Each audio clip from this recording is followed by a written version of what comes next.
it's still incredibly awkward how quiet it is here. Just how empty it is. I get it's the point, but still. Yeah, okay, we're good. So how's everyone doing? We got ourselves some more Dunsparce today. Um, I did mess around a tiny bit with the Dunsparce counter over there in the corner. I decided just to kind of make it a little bit more compact by having it kind of more compressed in the corner, I suppose. Um, I'm still not sure how to stop it from cutting off on the side, nor how to remove the colon there, so it's going to look a little bit cropped on each end. Because even though I have no message currently in the death counter, it for some reason still keeps the punctuation that doesn't need to be there. So, oh well. It's fine to have that if I'm doing like a death counter or something. It's supposed to be used for. Who uses it for that? At this point, I might find a new program that can do the counter, but the simple on-screen death counter takes so few resources. So it's like, come on. But yeah, we're here. And I want to try something as we get started here. I want to try something. So, I'm gonna make a sandwich here. Just gonna do that real quick. I have a bunch of sour herba mystica that I've been purposely avoiding because I've been kind of worried that I think with some combos specifically, sour herba mystica actually kind of breaks it. And I feel like normal type is one of them if you use both. I want to do a half and half and see what happens. If it doesn't work, I can just reset the game because I did save out here, so we're fine. I'm not gonna lose any progress or anything, so we'll do a sweet and a sour, and we'll see what happens here. We'll pick. This could possibly just break. I'm not meaning as in like the game glitches out and everything falls apart from there. The game does that on a regular basis. I'm meaning more so that each different sandwich ingredient has a certain attribute value to it. That determines effect, the type it's aiming for, how strong the effect is, that sort of thing. And I feel like sour ends up messing with the normal type shiny sandwich because of how how I want to say the tofu itself calculates what type it uses, what buffs it gets. So I'm gonna want Sparkling 3, Encounter 3, and Title 3 for normal types.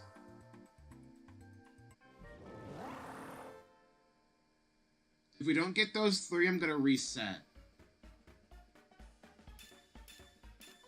See, catching power, yeah, it breaks. Sour just breaks it in general. So I do get the Sparkling and Tidal power, but I don't get the actual buffed encounter rate. So we're gonna reset the game. That's why I wanted to check, because I've had a bunch of sour herba mystica, and I wanted to see if I could actually use any of it, and the answer is no. I'm gonna have to save sour herbas for if I'm doing any other types of shiny hunts, which is a little annoying, because I'm starting to kind of run low on the rest. I probably have enough for this stream, and then maybe one more in the future, but then I'll have to actually grind.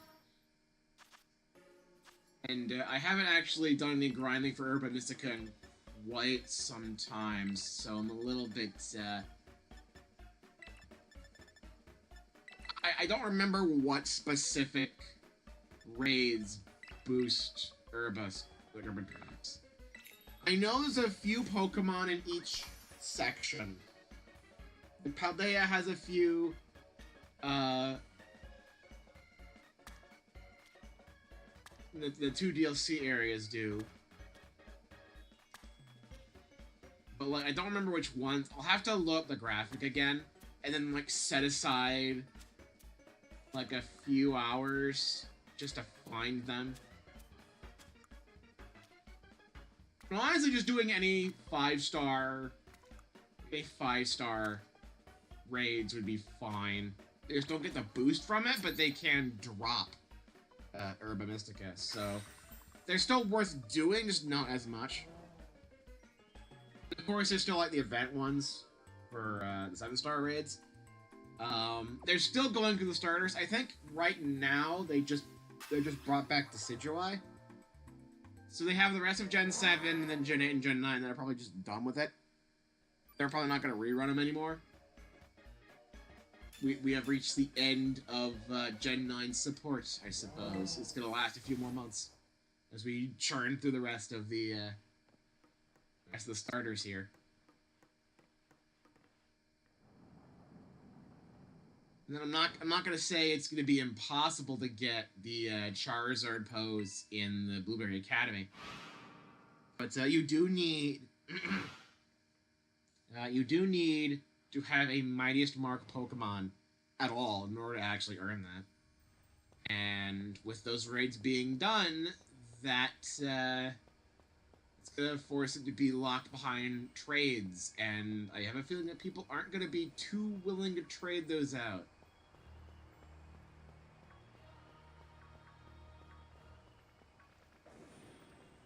At the very least, I still have the Garchomp in my Pokemon Home box. So I still technically have the complete set, even though I missed Garchomp, because I just did not see any notification about it at all, for some reason. And I've been paying really close attention ever since. That's 2 I missed. I was able to get the Empoleon, which is currently still on my game right now, if I want to keep grinding those out, but I found it kind of tedious. So, no. But it is still on my system. So I just haven't connected online with this in so long. It just has that old event on it. From, like, 2 months ago. Or however long it's been. And they cycle every week or something, I don't know.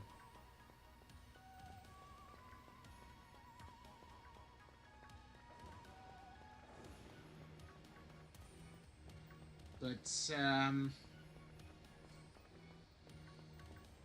yeah, after this, I'm probably gonna have to spend a little bit of time, whenever I can, just getting Herba Mystica if I want to do more of these. I need 8 per stream of this.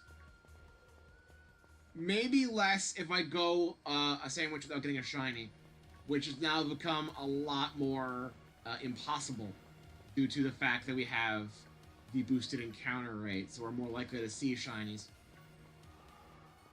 But, still possible. The thing is, I don't really have that much Herba Mystica left. Like I said, I think I might have enough for 1 more stream of Dudunsparce after this. Maybe 2. But 2's probably pushing it. I feel like things have to go very wrong for 2 to be doable. So we're just gonna assume we can only do 1. In the future, I might just do, like, kind of filler streams to the filler streams, where if people want to invite me to 5-star raids or something, I can do battles there. Hopefully get some Herba Mystica that way.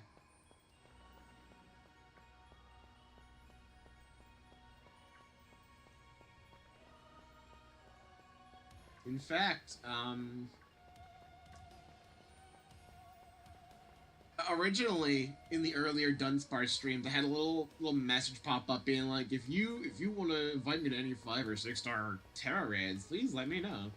And then I would, leave the option open, and if people wanted to send me any, they could. And then I stopped doing it because A, it never really happened. And B, if I did any of those, it would probably just fully cut off a sandwich from the set, and I wanted to spend as much time focusing on this as possible. But for future Dudunsparce streams, I might open that up again. Just so we have at least another opportunity or so to get Herba Mystica. I could potentially do 7 stars in there as well, but A, they're not going to be around much longer, and B, those are noticeably a lot more difficult. I can solo them, sure, but they still can be kind of tedious, and a group effort does make it a little bit more, more difficult, I suppose. Because everyone has to be built for it. Because if you faint, not only do you have to wait a certain amount of time that increases with every time you do faint, it also takes a chunk of the timer itself. Like you saw, like 1/10 of the timer, which is quite a lot of time. It's like a solid 30 seconds gone. But it doesn't do that for the computer-controlled allies. When they faint, nothing really happens. So that's why I think soloing is actually somewhat doable on all of them. It's just because you don't get the handicap of the game not having optimal builds for anything. But when it comes to playing with other people, then you have to deal with that. And you kind of have to hope that everyone's got a proper build for stuff. And sometimes they just don't. And it sort of sabotages the whole thing. Which isn't fun. Because then you're wasting your time. And you don't get anything from it. Probably another reason why I didn't do them. The 7-star ones. And left just a 5 and 6. Because I feel like those are just simple enough to where you could just get a random group of people together and be fine. First shiny. 101. Of course, we're going to mark it when we actually evolve the thing. Which I did not do for the first set last time, and then I got my shit together. I always forget. I'm supposed to mark them when I evolve them, so that way I know exactly when we get the 3-segment. At the same time, I could just mark them anyway. I am at least probably going to be marking the evolved ones like I normally do. So, there's that at least. Maybe I should mark them in the future, just keep an eye on them. And then we just remember what numbers which, because like, we could hold at max 5, and we never really get more than that on one sandwich. Maybe we will now there's so many more Dudunsparces out. It looks like a freaking Pokemon Go community day here. Look at this. There's so many Pokemon. It's ridiculous. They could do. It's kind of like a joke one. Like they sometimes do like filler community days, if it makes any sense, where the featured Pokemon really isn't anything special, and it's just kind of there, and people don't really care about grinding it up that much. Like this month's main comm day was Lechonk, which, if you don't know, is the Rattata equivalent for this game. It's very basic, and it's just kind of outside of the interesting English name. It really isn't too notable, per se. So, you know, it obviously got overshadowed by the Dino Comm Day Classic that happened the following week. But I feel like they could possibly do a Dudunsparce community day because of the 3-segment stuff. Because they debuted Dudunsparce in a normal type featured event. And I feel like they could do something along those lines again, so people have an easier time getting the 3-segment. Because otherwise, it's pretty much as it is here. It's a 1 in 100 when you evolve the thing. And I don't think Dudunsparce has ever shown up at all in raids. So you can't even do that and hope for the best. Just like, nope, it's just not there. So yeah, I feel like Dunsparce could have a community event because of the evolution, because it's more meme factor, because of the 3 segment existing. It could make it more special.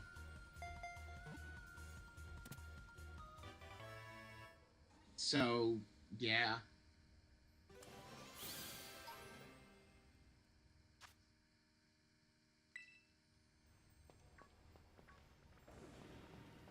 So far, so good with this sandwich, too, by the way.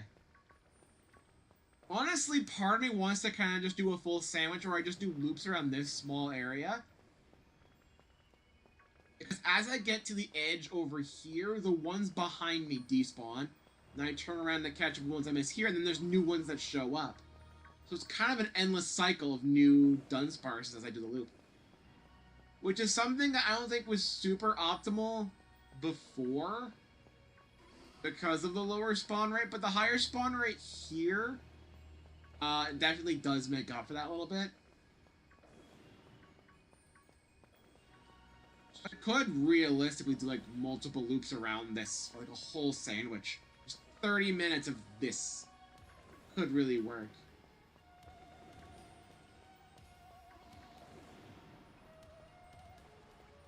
There was also the strat of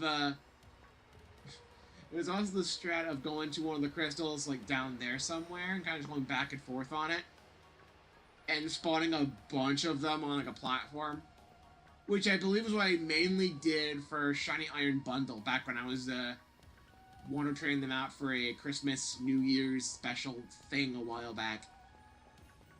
I think it was last year's, maybe the year before that. I don't remember anymore. It's been so long. I just figured it'd be a nice little gesture, and then half of them went to bots, which made me mad. Yeah. Oh well.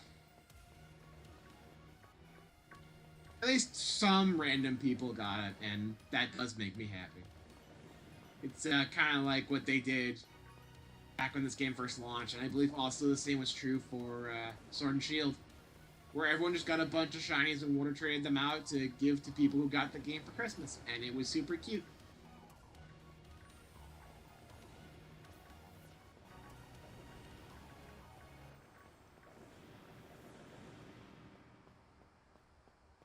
I love when the community comes together to help each other out with stuff like this.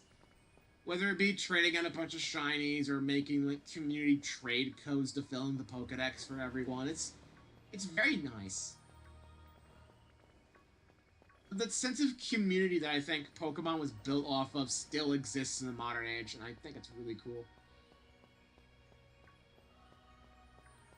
Except now you don't have to worry about hoping someone has a link cable they could use. You could just be like, hey, I'm on the internet. You are also on the internet. Do you have the other version? You do. Do you want to trade version exclusives? Da-da-da. Done. You know? It's a lot more streamlined, which is honestly kind of true for a lot of mechanics in Pokemon. It's a lot more streamlined.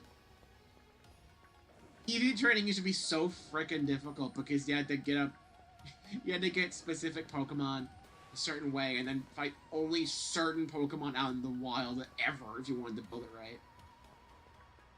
Not as simple as get a shit ton of Pokedollars, which is super easy, and then buy all the bottle caps and Pokemon vitamins you ever want, and then you're done. It's incredibly simple to build a competitively viable team now. That being said, I'm still not great at the competitive scene, but you know, shit. Guess we're going down here. Run and help me. Gotta get back on track here. I did not mean to slip off there, but that was kind of funny. Back on track, thank you. I wouldn't be surprised if that little screw-up cost me a shiny, but I can never know. I can never know, because the shiny spawn mechanics are different in this game compared to the Legends games, and this doesn't have the shiny jingle in it, so if a shiny spawns, I won't know unless I notice it. It could be spawning behind me, for Christ's sake. And unlike the Legends games, you can't just, you know, walk away and the game remembers. When you walk away from a shiny, it's gone. Which is, a little frustrating. I'm gonna assume Generation 10's not gonna have that happen.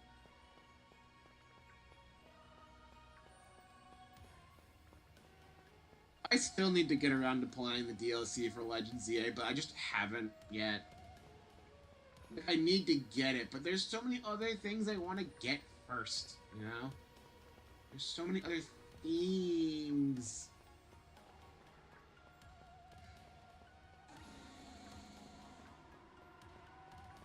Like, for example, I already mentioned the Kirby and the Forgotten Land Switch 2 DLC. Does that look weird to any of you? Or is that? Yeah, okay. I just want to make sure. You can never trust this little area down here now. So wasn't it like right at the end of one of the sandwiches during this that I found a shiny Glamora? So like, it could happen. It could happen. I love when we get the little freebies, you know? You get the Glamora, you get the Girafarig. I want to say a Garganical was at the end of a sandwich once. And of course there's the shiny Iron Hands at the end of the Indigo Disc DLC story. Where you come back down here for the legendary Paradox Pokemon. I don't know why two of them are event exclusive. And then you have the version exclusives from there. But like, what the hell? But they should have just been like roaming encounters or something. However, that would work here. You picks a region and then it would just, you know, you see just walking around. Kind of like the expectation from a roaming encounter would work if it wasn't locked to the it's a kind of grid-based random encounter system. You kind of have to sneak up on in order to catch the thing. You gotta catch it off guard or else it runs away. Because if I remember correctly, the roaming legendaries did run pretty easily. As long as you didn't catch them, you still had another opportunity to get them at other points. They're not gone forever or anything, but it was noticeably tedious to get them all unless you just Master Ball all of them, which you're not going to easily be able to do.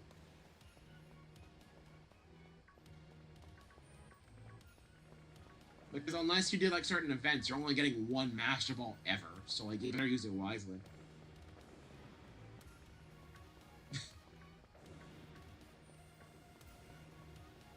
So, as I was saying, I would love to do the DLC for Legends ZA at some point. But there's so many other DLCs and games that I want to get. Especially now that I have the Switch 2, it's a lot more open, that kind of thing. So, for example, I mentioned Kirby and the Forgotten Land. There's Mario Wonder, though I'm not sure there's really much of a story mode to that. It's a lot more multiplayer focused from what I can tell.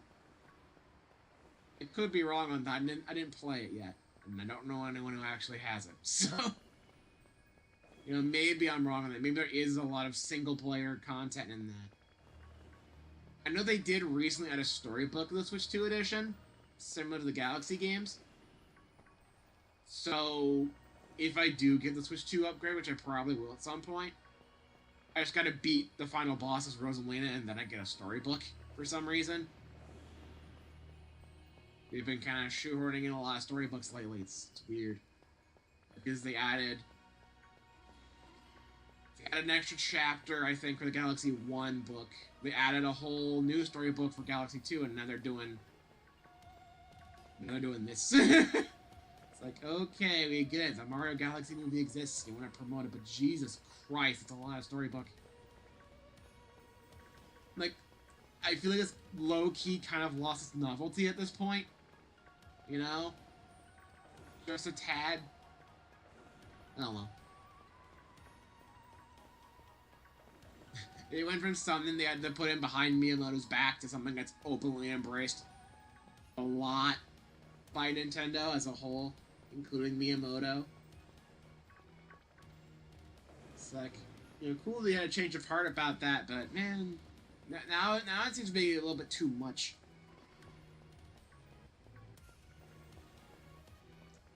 What else? Why am I blanking on the Switch 2 editions right now? I still want to get Kirby Air Riders. That might be something worth streaming as some filler streams at some point.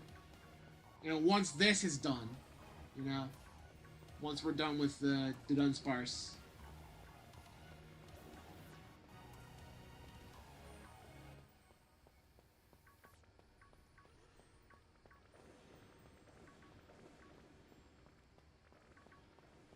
I know a lot of other people have tried doing this hunt, and it does take a while unless they get extremely lucky. Because, I believe the mechanics of this are very similar to Antique Form Sinistea, I believe. And also now, I guess, Poltergeist as well. For some reason, the new form species thing they added for the first DLC here, the naming scheme got flipped. It's bugged me. But in the wild, there's a 1 in 100 chance you find an antique one that has a little stamp at the back, and then you put the shiny on top of that. Dudunsparce works a very similar way. It's a 1 in 100 chance to evolve into a 3-segment, and then the shiny odds on top of that. It's just that when you do get the Sinistea, you can look for the mark on the bottom of it. The little, like, stamp of authenticity on the bottom.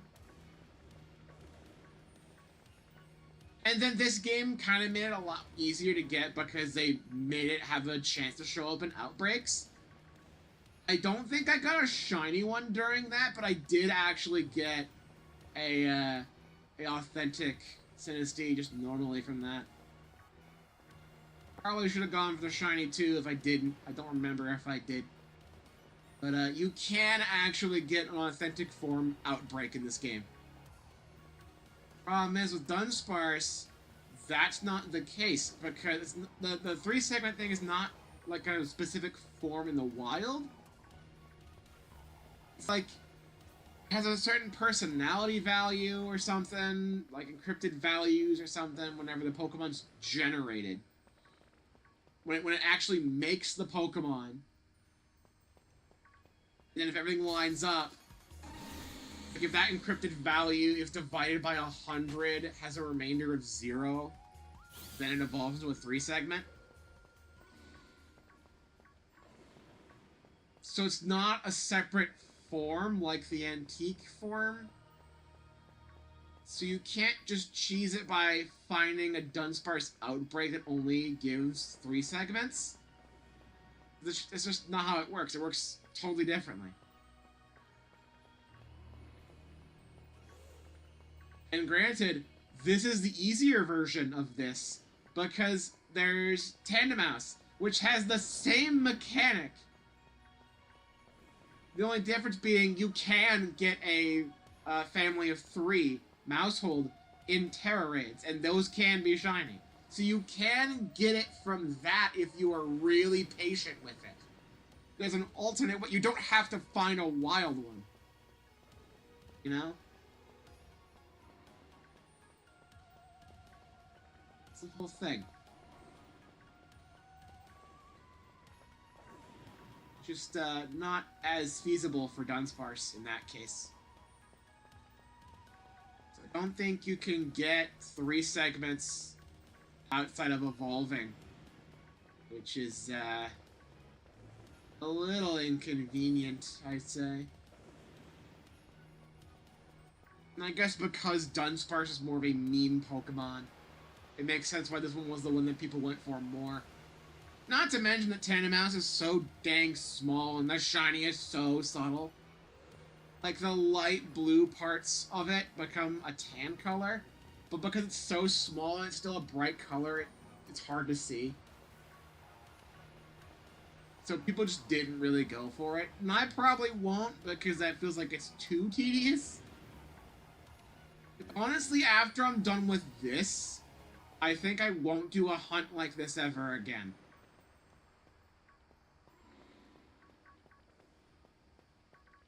Because it's kind of... Wow, hi, Braviary. I forgot you could spawn here. Run! But,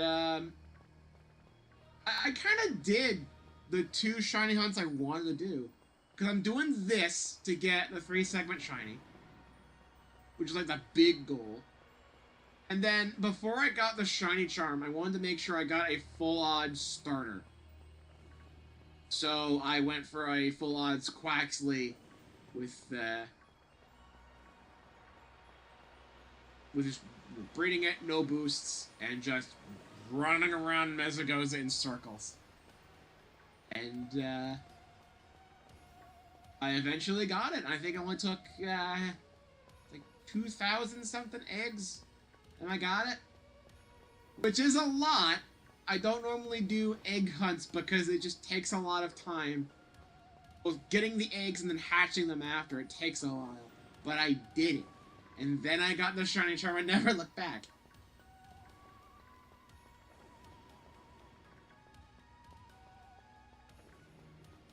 So, like, there you go.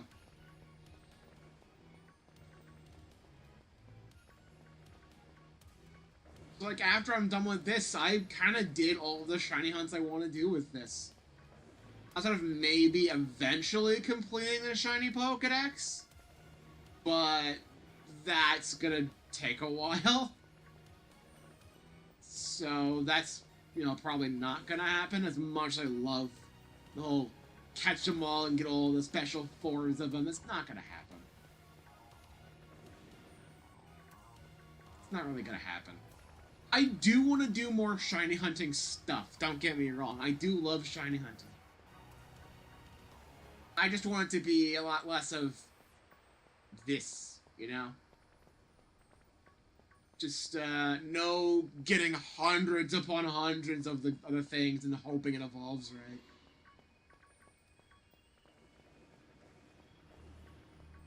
That's one thing that's gonna make me really happy when I get a special chance to shiny hunt for Wurmple, which I haven't really had a chance to do in this.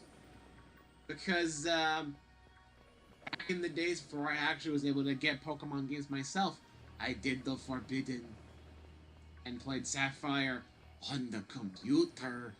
Dun dun dun dun dun! But, as I was trying to fill as much of the Pokedex as I could, knowing I could never complete it because, you know, no way to connect other games, to my knowledge at the time, I ended up just finding a random shiny Wurmple while level grinding. And I wanted to find another one just like it, so I could have a proper, legitimate one. But the thing is, I have gotten shiny Wurmple since in Pokemon Go. But the Wurmple I want needs to be a female one, because I happened to find a female one in that game. I've only found male shinies since. And I don't know if it's a coin flip for the ratio, or if it's like starters where it's kind of like an 85-15. 85-15. I think. It's something along those lines. I don't know the odds of that, but whatever the odds are, I've messed up every time.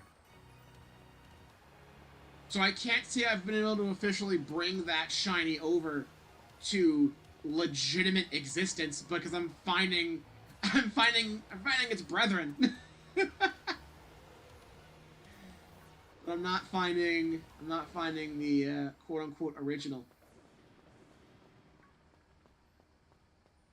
I was hoping it would be in this or Legends ZA, and it's been no each time.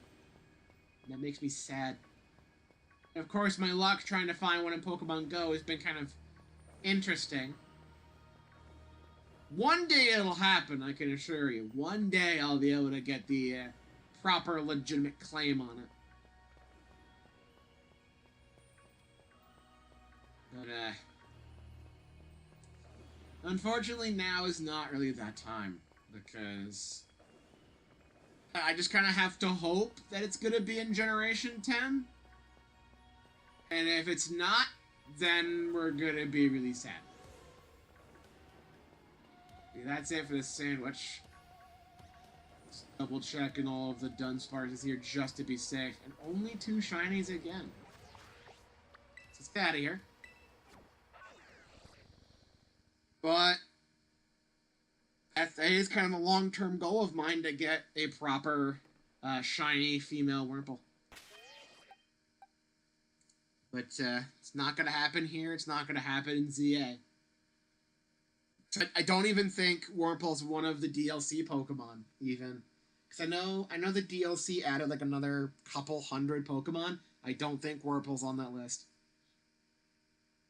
Shafted again. It's a trade, because we had the time where Skiddo was like completely overlooked for like basically its entire run, and then they just put it everywhere in Gen 9. But at the cost of Wurmple, because I believe you can get Wurmple in Gen 8, but you can't after that. Like, after Legends Arceus, it was gone. So, Wurmple disappeared at the same time they brought Skiddo in and made it a lot more common. So, like, I can never win. They can never just both be in the same game. But okay, we got our 2 shinies here. I'm gonna guess Bashful and Nervous. Serious and docile. But we did get a mark. The Crafty mark. I don't know if I've seen this mark before. That might be a new one for me. I'm not going for a full mark completion thing. I don't really know what all the marks are, and there are some event-exclusive ones, I believe, from, like, tournaments, so, like, it's never happening. But, you know, I'll take any new marks I can find, because that's a thing they started doing in Gen 8, I think, and it's kind of a neat little thing they did, and I like it. I think it's cool. But alright. Shiny number 101. First one of the stream. Nope.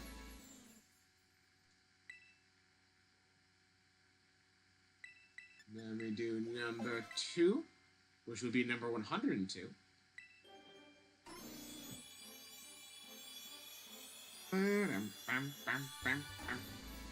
No. Alright, no luck so far. We still got a few more sandwiches we can do. Put you here. Look how fast this moves now. It's beautiful.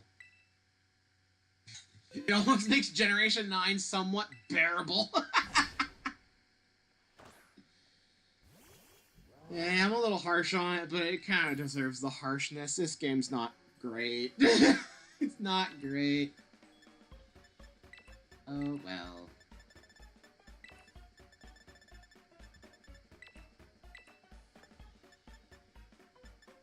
Goopy Spices.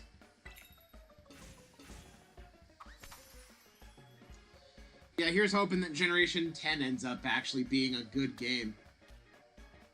Like, I'll defend some aspects of Gen 9, but even I can agree it's not a good game. I call it the Sonic 06 for a reason, because there's a lot of potential, and a lot of aspects about the game are good. Good soundtrack, it has good writing unlike Sonic 06. It's just that the game itself, from a graphical and gameplay standpoint, is kind of a dumpster fire. So, like, there's some good stuff in Gen 9, but it's buried under a load of shit. And it's like, man, what happened? What happened here? You know? Like, Pokemon deserves better than this. I don't know why it turned out like this. But, hopefully, Generation 10 has enough time in development to where this doesn't happen again. And, I know we've only gotten a little bit of like a teaser so far. But so far, so good, I think. So far, so good. We'll see if they can keep that going. But, no guarantees. It could end up being just as much of a dumpster fire. And, we're just gonna have to deal with it, I guess, because this is... the game, no matter what's gonna sell like hotcakes, because it's freaking Pokemon. So, if things don't get better now, they're never gonna change. And I'm gonna say it low-key, maybe high-key. The Switch 1 era of Pokemon is the worst era of Pokemon. Because most of the games are kind of ass.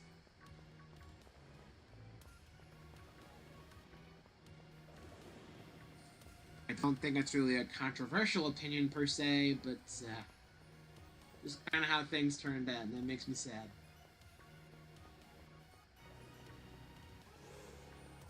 Oh well. I'm still hopeful for Winds and Waves. Winds and Waves hopefully will be an improvement. Again, not like that's hard, but you know, given how things have gone so far with the entire Switch era, it's like Legends Arceus, I think, is the only game that, you know, turned out super well. I still think Legends ZA is pretty good as well. Yeah, but people love Arceus.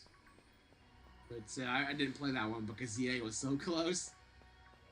So I've talked about how I'm that kind of guy where it's like I wanna get into a thing, and then they announce a new thing in that series, and it's like, I'm just gonna play the new one. I'm not gonna play the old one because everyone else is gonna play the new one. I might as well join in with the party instead of being like a solid chunk back. You know? And supposedly the new one would be the best one. Unfortunately, that doesn't always seem to be the case. Maybe I should have just gone with Janet instead and then got Scarlet at a later time so I can match up with my IRL friend, but I wanted the midnight release.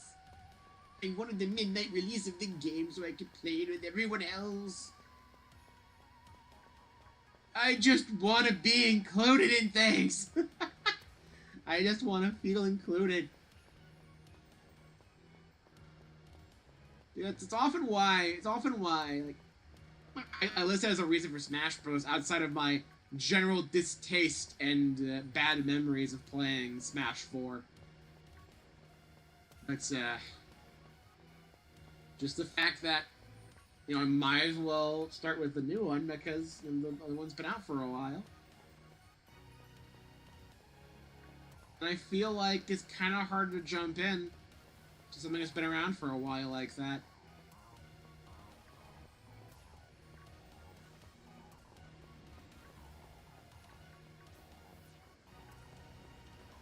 I want something like this anyway. I mean, you could still go back and play the other games at a later point, but, like, when a new one's coming out, you're gonna want to play the new one.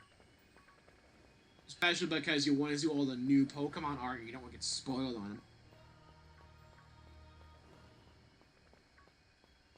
It's like this really awkward. It's not really even a double-edged sword. It's just like it's just all edge. It's like you touch it and it's a cut no matter what you do.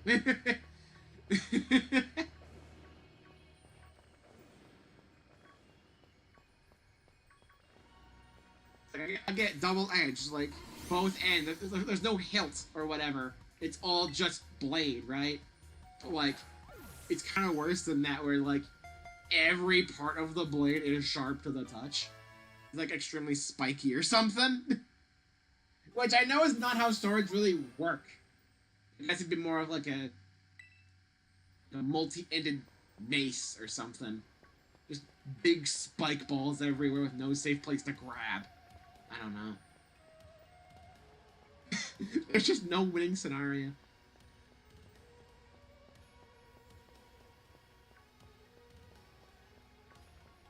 I don't know where I'm going with this. I don't know where I'm going with this at all. It's a little dumb. It's a little dumb.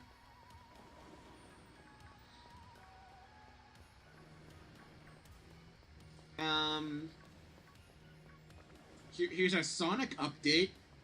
We have a rumor for a price point for Frontiers Definitive Edition. With a retail release, Switch 2 release as well. $50. With the original game being 40. Just a rumor. We're not gonna get any confirmation of that until it's closer to time. Again, probably for the Sonic Central, we're gonna know for sure. But, nothing at the current moment for sure. We do have confirmation of is,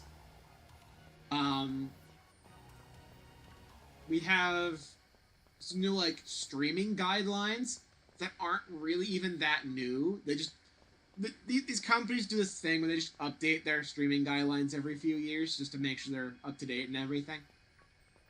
And, people notice stuff like, yeah, you gotta upload gameplay you're talking over, like I do. You gotta do, you can't, like, overly criticize or something. I think they're meaning more of, like, mean-spirited, bad-faith slander more than just general criticisms. Like, people are panicking, like, oh god, they're being like Nintendo, it's gonna be hell. Despite the fact that a lot of the terms were brought over from the 2021 version of this. Like, these guidelines are not entirely new. It's just that because they were recently updated, people have their eyes on it more now, and it's freaking everybody out. But, like, let me put it this way. Let me put it this way. They're probably only putting it in there because, A, Japan has a more strict copyright law than America does. And Sega's a Japanese company. And second, they haven't really been enforcing that too strongly, right? Because even, like, 2021, that's back before Frontiers came out, right? We've had long plays for a long time. You'd think we'd be seeing long plays of a lot of Sonic games and another Sega games being taken down, but no, that hasn't happened. I don't think Sega's really enforcing it on a grand scale. Like, Nintendo got into a similar controversy about this literally last year, I think. And the same was true there. They had the same guidelines there that they did in the updated version last year, and nothing came of it. The people were worried it was going to be the great coming of the Wii U era again, in terms of them just taking down everything, and you had to be part of the freaking Nintendo Creator Program in order to actually do any Nintendo stuff, which was stupid. But, like, no. No, they did not do that again. They have not done that again. And Sega's not doing that either. You know? But that's just kind of the thing with the internet. We love to take things, and who cares about context or doing our own research? Let's just fearmonger and scare the living shit out of everyone and make people think it's worse than it actually is. Nothing is gonna happen. Nothing is gonna happen to channels like Blue Vivacity or whatever who do just commentary-less playthroughs of mods and fan games and such. That's not going away. That's sticking around. And even then, a lot of people don't have anything to really worry about anyway, because people like me, when we stream those games, we talk over them all the time. And people have had discussions about Sonic games and their quality since the freaking beginning of time. Sega hasn't stopped us then. if they wanted to, like, if you're so concerned about this critiquing of Sonic or other Sega games, because it's a company-wide thing, it's not just for Sonic, but, like, Sonic's the main one that gets attention because it has the most, like, I don't know the best word for it, like, I guess it has the loudest fan base. It's known for its toxicity and sheer, like, volume, you know?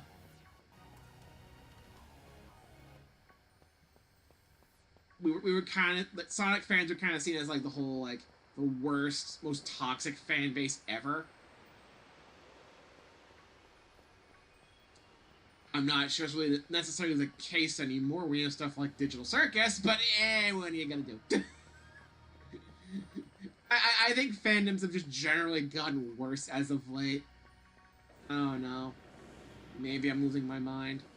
Maybe it's just the algorithms fucking with me. Because they always seem to do that.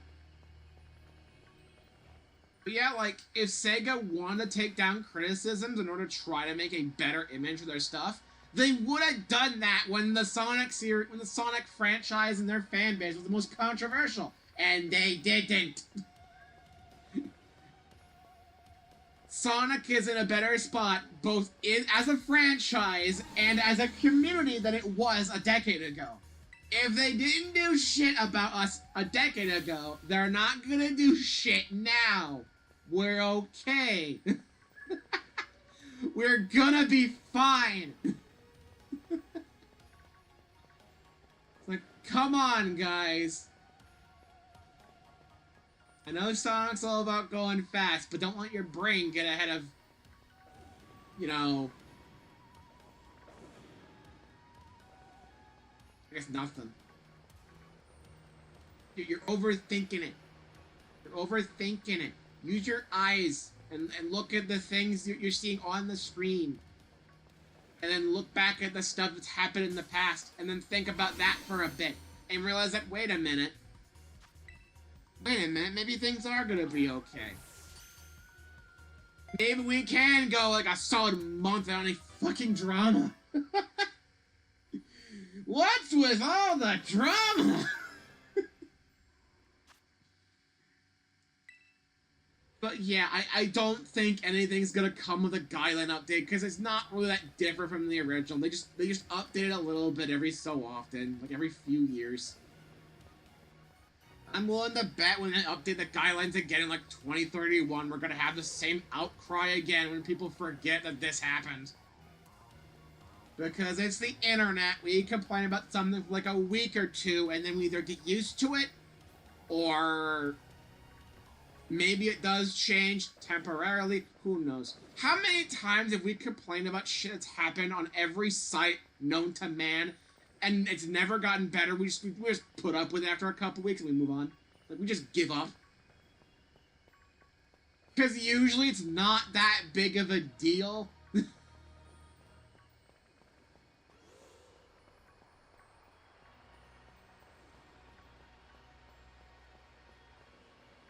It's like, I don't know. Sometimes I think companies take advantage of the fact we move on from this sort of stuff so quick, but a lot of times it's just like, you're just overthinking it. Like, dude, it's fine. Calm down. It wasn't a problem. Nothing's changed. Like, yeah, they updated their guidelines, but nothing's really that different in terms of, like, the content stuff in it, right? They just have to make sure it's up to date, you know? For legal reasons. And besides, again, if it would affect anyone, it would be the Japanese audience more in here in the States because of Japan's more strict copyright laws. And even then, I'm not sure we've really seen much pushback on the Japanese side. I don't know. I don't think things are really gonna be any different. Oh, but they updated them. That means they're gonna enforce it a lot more. Blah, blah, blah, blah. Do I need to bring up Nintendo again, where the exact same thing happened a few months ago? It's like back in October or something, when they updated their streaming guidelines in a very similar manner, where nothing really changed. We were all freaking panicking, and then nothing came of it. It's like, come on. This happens so often. Like, not only do we move on from every piece of drama after, like, a week, we also just forget it ever happened. And we're stuck on this freaking cycle. I hate the internet sometimes. Why are we like this? Why are we like this?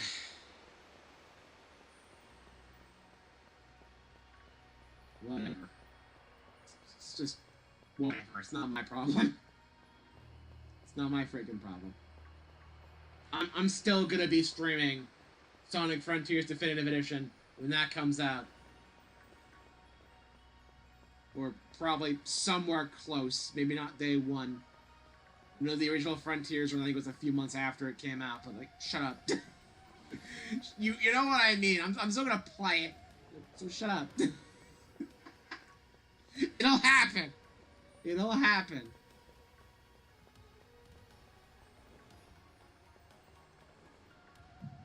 But yeah, Mom just got home again from day 2 of the yard sale. The 100-mile yard sale. This time now with more rain.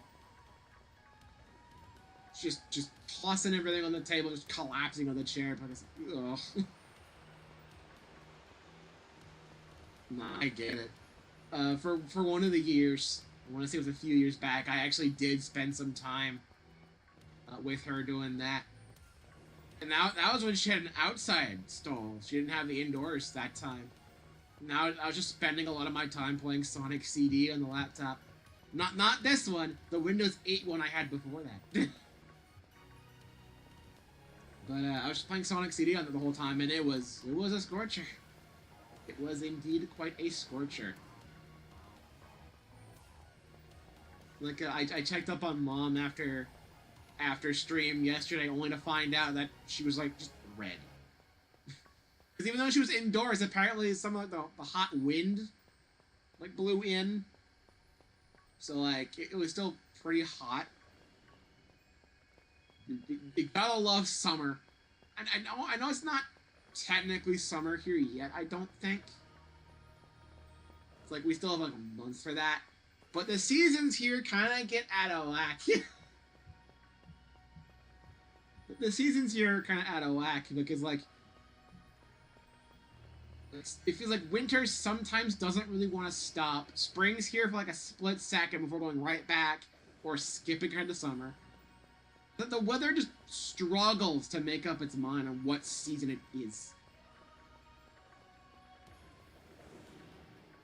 I know it's not a unique experience to living here, but, like, you know,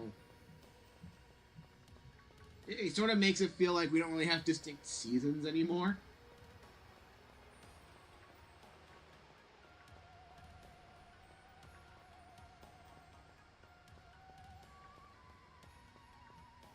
I will say this, it's at least better than, like, back 20 years ago, back when we had active ice storms during the winter, where there was so much sleet and snow that everything would just shut down for like 2 weeks straight. The power would be out for a lot of it. We'd have to use the freaking generator to keep it stocked up with fuel so we just to keep ourselves vaguely warm. The ice storms are rough. The ice storms are rough. I think we're in a better spot now. But, doesn't mean the weather doesn't hate us sometimes. Like, how many streams have I had to cut off early because of tornado warnings? It's like, I'm like a stereotypical basement-dwelling nerd. So, like, even if I kept the stream going, I'd be safe. But, like, you know, I'm not the only one here.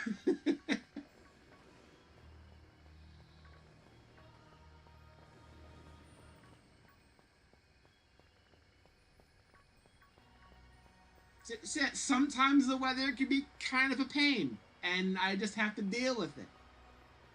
This is part of living here. At the very least, I'm glad I don't live in freaking Florida, where they deal with a hurricane like every month of the summer. Like, I never have to deal with that, at least. It's like, it could be a lot worse. Like, tornadoes, sometimes they drop, and a lot of times if they do, it's not for that long, maybe. At the very least, a little more concentrated. Hurricanes are freaking huge. They can cover an entire state. They're a lot more devastating. You know? Like a tornado warning? Like a tornado maybe could touch down for like a brief second, and there's the warning. Or we see a swirl over some farmland. And that's enough to get the warning out. Hurricane, you actively see it building up from goddamn space. It's like, I've dealt with some very aggressive weather, let's say, but man, people down in Florida and Georgia dealing with hurricanes every year, you guys are champions. I mean, kudos to you.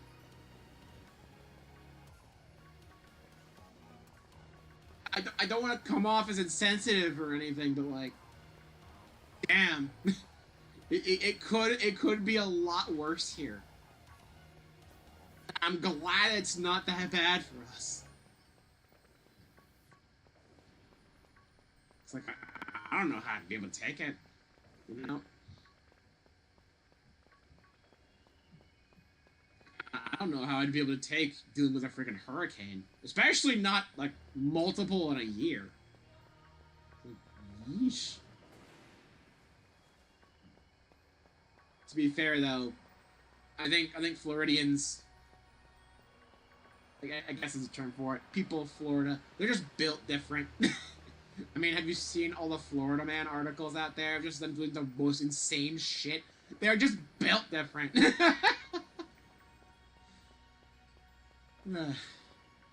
They can survive anything, I feel. Low key, they can survive everything. A lot of things I've been saying low key lately. What the hell? The word of the day is low key. My ramblings are gonna get me in trouble one of these days.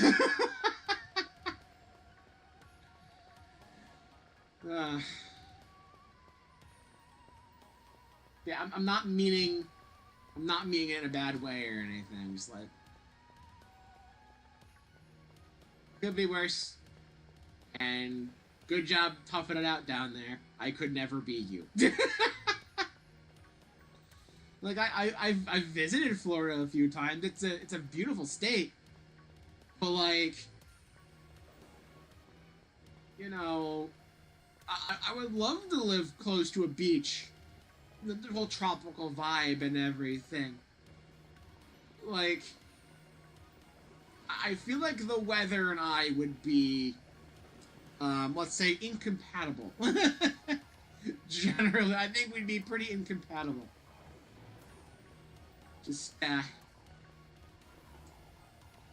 just don't think we get along very much. Not just because of the hurricanes, but also I'm not really good in heat a lot of the time.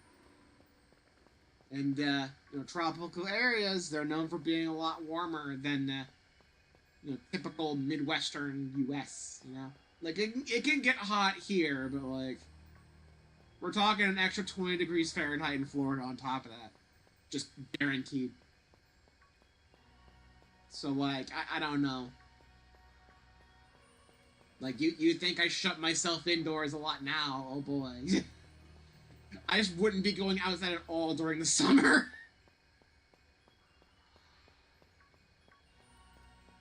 So, like, Oh, but if you live there long enough, you'd get used to it, and you'd have the freaking natural heat resistance. You'd be used to 100-degree weather. Do I want to be, though? How long would that take to build up? Because, like,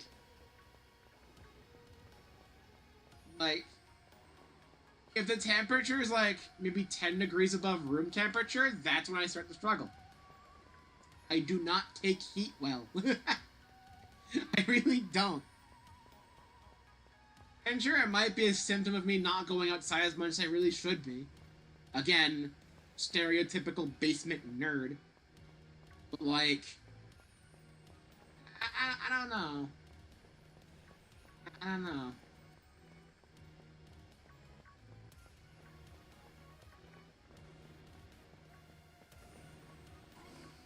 Long story short, I'm not moving to Florida. I will happily visit Florida and Georgia and Alabama because, they're good vacation spots. But, like, I'm not gonna live down there. The weather is just not for me. It's just not for me. I am, I guess, fine here.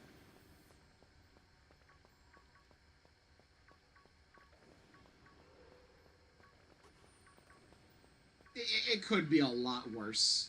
It could be a lot worse. Anyway, let's talk about something else. How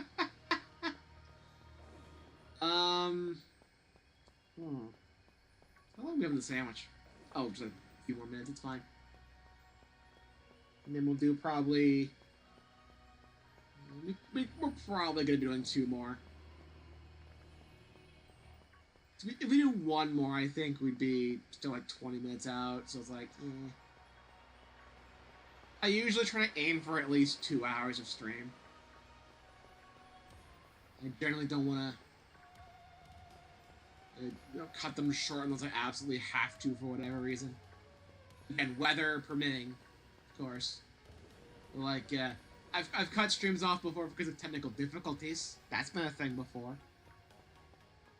We've had a few short streams because of that. Again, not the standard, I suppose.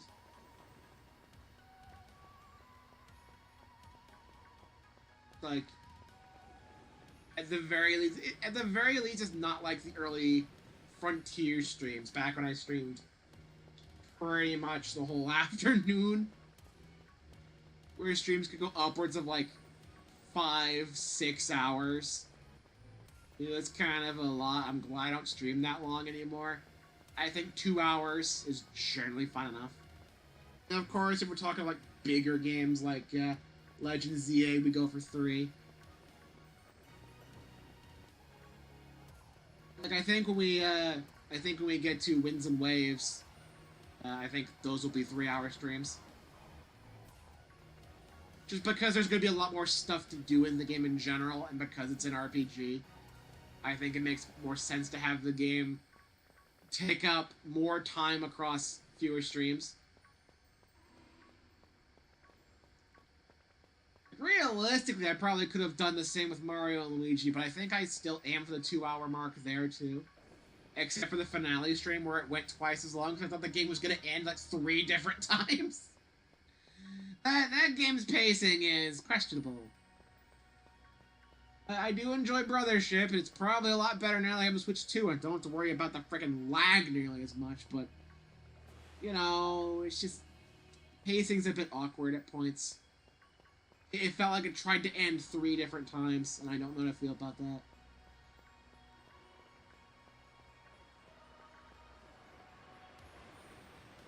Still an enjoyable game, though. Still a very enjoyable game. I still recommend it.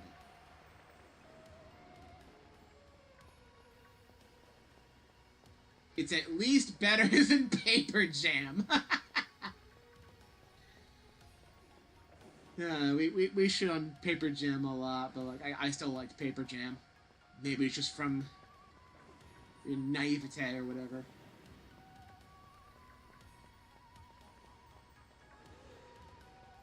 Probably pronouncing it wrong. That's how I heard it in some of the cartoons I watch. Is like naivete, or just a funny, exaggerated pronunciation. It's probably like naivety or some shit like that. Like, you know, it's like I haven't played Bowser's Inside Story, so like I'm not a real Mario and Luigi fan. Despite the fact that I absolutely adore Partners in Time and will defend that game to my dying breath, and it needs to get more recognition. And I don't care if everyone freaking just like overshadows that game entirely with Bowser's Inside Story. I think Partners in Time is still pretty dang good. So like, I want to give it credit where it's due. It deserves credit. It's good. It's still to this day, it's still my favorite Mario and Luigi game. Could just be nostalgia talking, and again, it could just be the lack of experience with Bowser's Inside Story, which is always the best one of all time. I don't know why I'm like this. I don't know why like I play these series and then either I don't agree with the best of all time, the rest of the fan base does, or I just haven't played it. And part of me is kind of scared too, because what if I'm inevitably disappointed? It's happened before. Alright. We got ourselves a couple more Dunsparces. You'd think I'd be getting more shinies out of this, but I don't. Oh well. Let's do nature guesses. We're gonna go bold and careful. Hardy and bashful. Alright. Gotta put the moves on. I keep forgetting because it's just past the level range where it just has it by default, and it gets Dragon Rush for some reason. I freaking talk about that every time. Why do you learn that? Why do you learn Dragon Rush?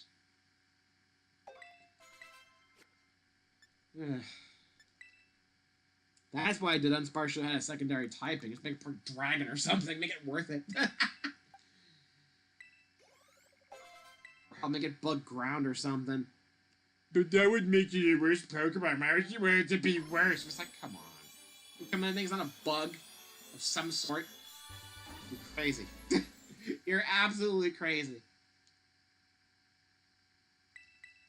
Alright, and number 2. This will be 104.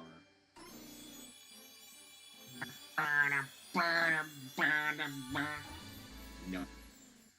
Nope. Big ol' nope. Nope. Nuh-uh. Nope. Not happening. Nuh-uh. Wrong! Alright.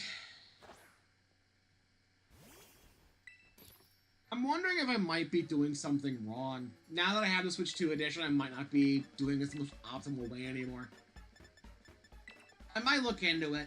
Like, maybe after this stream, I'll look into, like, how to do this more effectively.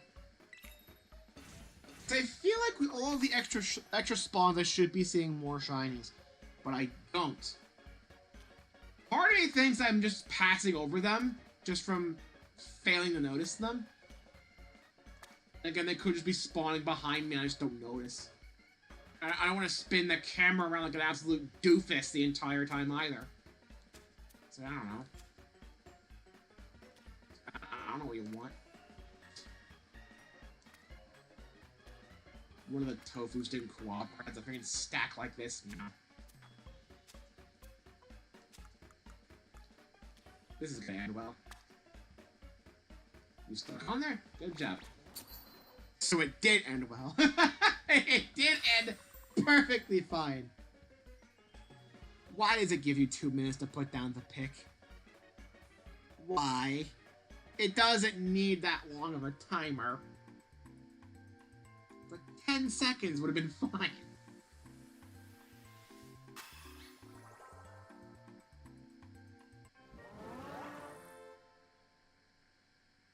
I don't know. Island of Violet had some weird decisions. That wasn't clear enough already. This game was just weird with the decisions it made, the priorities it had when being made. I don't know. I don't know.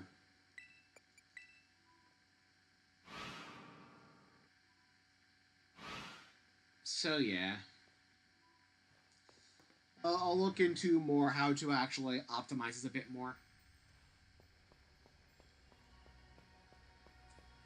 You know, 30 minutes after the sandwich put us at 1:45.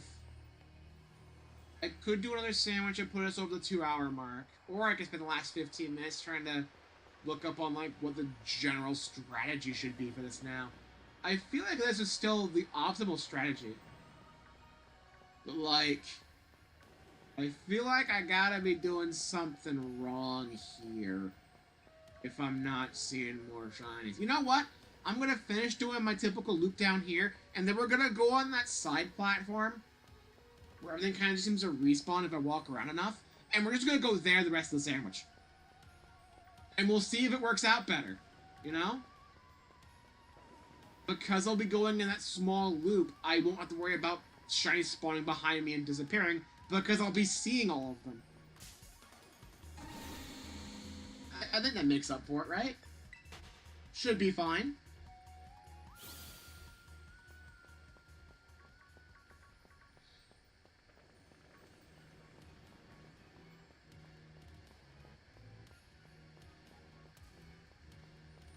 I think it's pretty clear that I'm no expert when it comes to shiny hunting.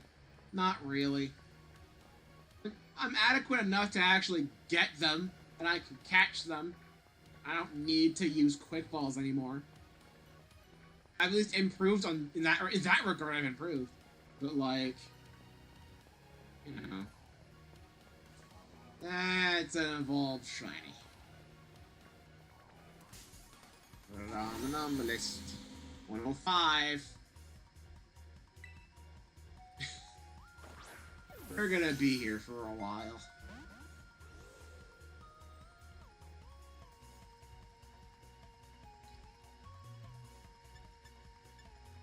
You know what? Repeat ball. That might be better.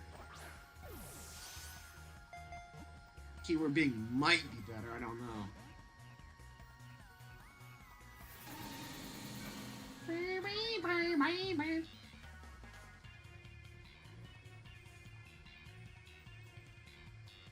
I can't even weaken this thing because, like, here we go. I can't weaken it because the level difference is so great because I have a level 100 Skeleturge. I mean, at least it won't be able to hit me with double edge, and that means the recoil won't be there. So maybe if I get like if I get a ghost type that has false swipe, I might be fine. You know, because double edge won't hit, so therefore it won't take the recoil, and then I can just catch it from there because it won't be able to do anything. You know. Maybe I'm metagaming a little too hard. Maybe I am. I could use the experimentation though. That'd be nice. To experiment a little with it.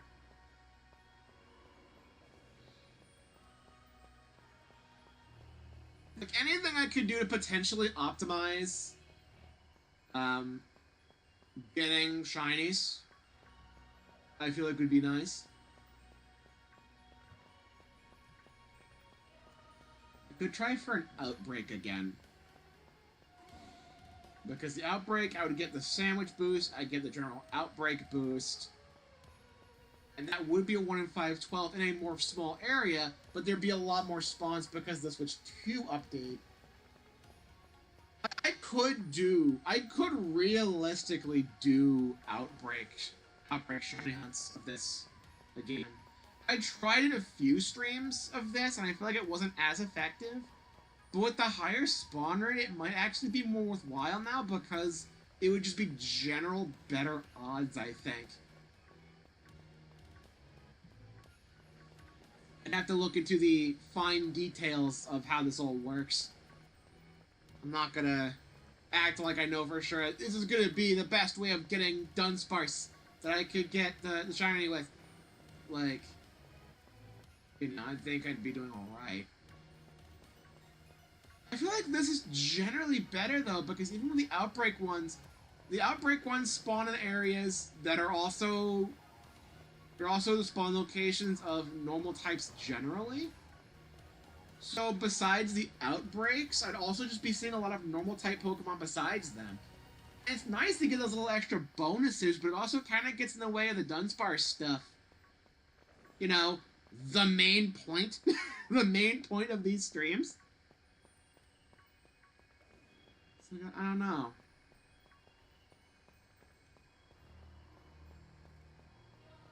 It's like... Again, I'm not really an expert when it comes to just doing this, you know? It'd be nice if I did know the optimal strat for all this, but I don't. I really don't. I'm just going with what generally kind of works, but I feel like there could be some improvement. And I'm surprised more people haven't gone on to me about like how this idea is totally better than what you're doing. It's like, I'm not normally one to just force myself into the meta or anything, right? I'm not looking for the most optimal thing ever, I'm just looking for what works. But even then, if there's some obvious improvement to my method that I could just be doing, I'd happily do it. You know?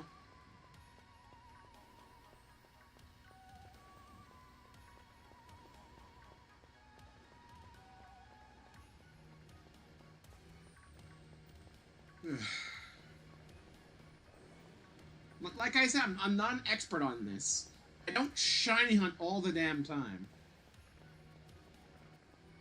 Like, because I don't have that many Pokemon games, I can't really say I'm experienced with the shiny hunting methods either. I've done Masuda, I've done this. So I have some general ideas of some of the shiny hunting methods, but like,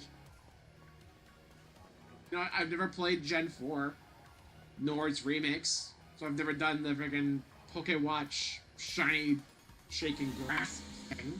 Never done that. So, like, I don't know.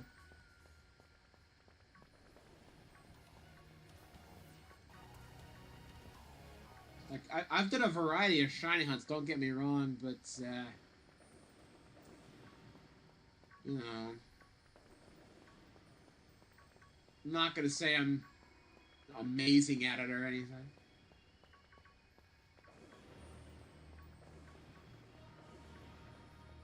And of course, with it just being odds, there's a bit of luck. There's a luck factor to it, and my luck, as you can see, is a little bit...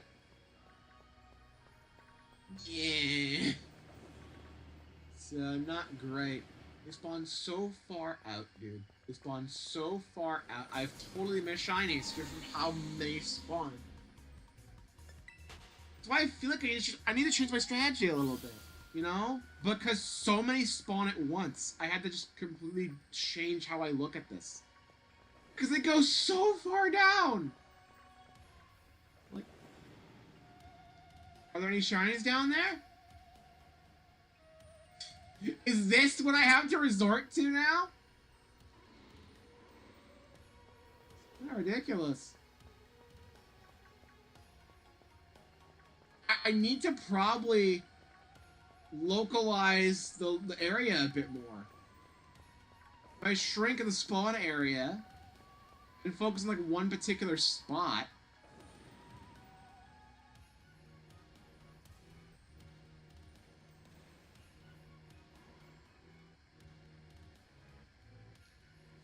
it's like, my god. Again, the shiny jingle would be so nice right now, but I don't get that here. I don't get a ring to help me. I don't get it. I don't get the easy way out. I'll be able to sandwich. 20 minutes? Okay.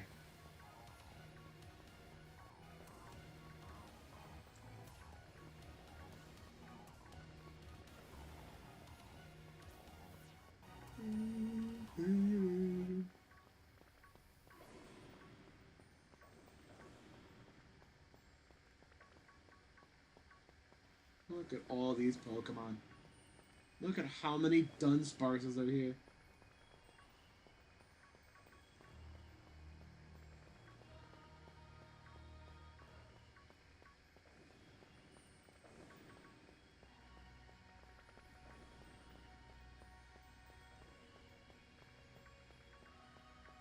When they notice me, when they notice me, they dig and they hide, which despawns them.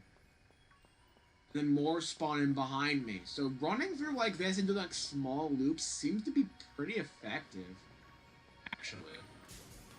And with the higher spawn rate on Switch 2, it's actually pretty alright. I could probably optimize it further by taking out the Dudunsparces as well. But there's all those guys back there.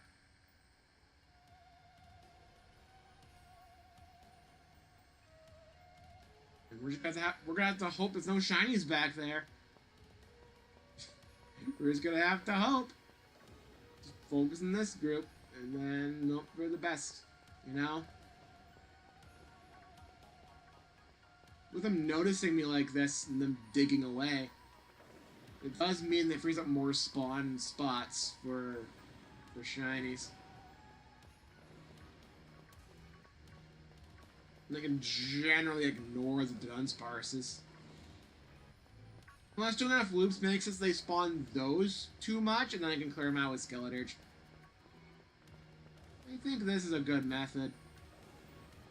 I think this is a pretty good method. Just doing a small loop like this. I'm more likely to miss shinies as a result of how this works, which is a little unfortunate. But that's the cost, I guess. That's the cost.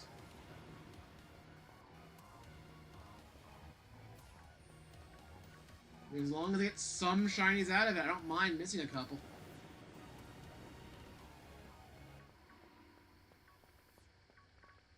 I mean, I've already had a like if I hadn't have messed up that one Fletchling encounter in ZA, and I would still have a perfect track record with shinies.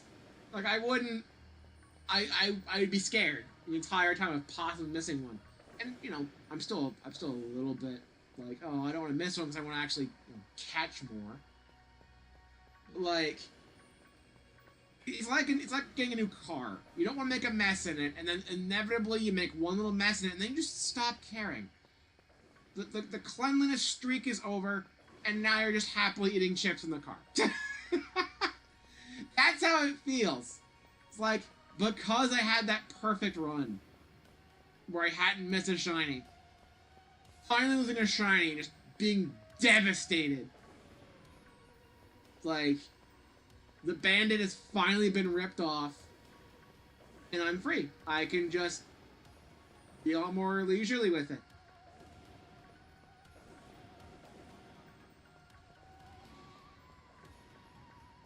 You know, whatever works. So now I'm just kind of accepting it. If I miss shinies, I miss shinies, and there's not much I can really do about it, because the game gives no alert. It doesn't even do any sparkles on the Pokemon either, so if you're just not paying attention, you just miss it, it's gone. It's like, well, what am I gonna do?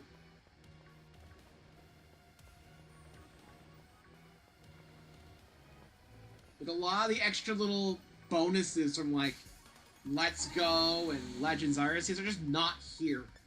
And that's what makes this so much worse. It's just that because it doesn't have the extra little notifiers, that's a wrong way of saying it, little extra things it does. The jingle, the little sparkle effect. That's some Dudunsparce here. But like, because it doesn't do those things, it makes it a lot harder than I think it really needs to be. Just kind of a problem.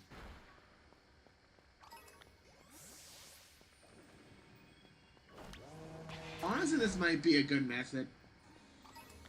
Doing the loops, despawning a lot of them naturally, and then taking out Dudunsparces that didn't get too congested with them. Over here. Perfect.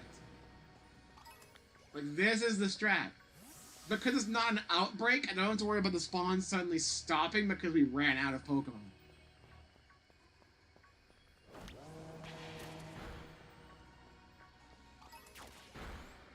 They're gonna keep coming.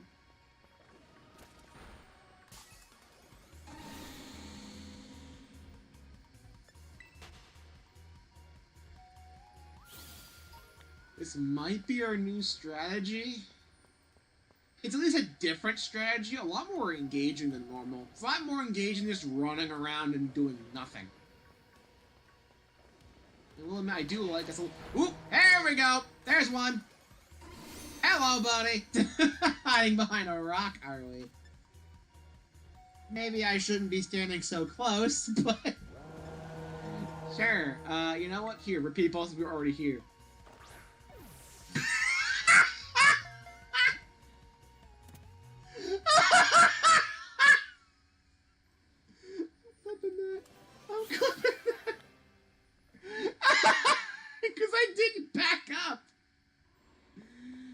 Oh my god, that was ridiculous. Well, at least another strategy works. At least it seems to work.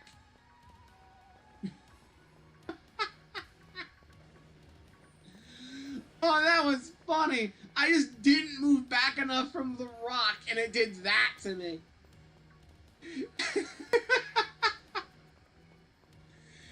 I'm supposed to be further back and actually throwing the ball. It's not supposed to go in some backwards angle and get stuck on my pants. What the hell? No, you're supposed to go in my pocket after I catch the Pokemon.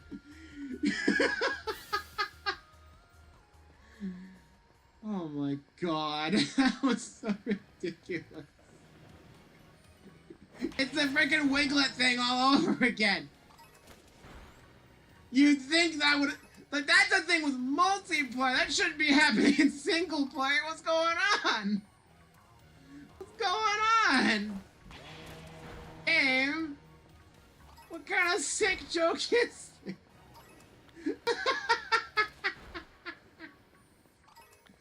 What are you doing?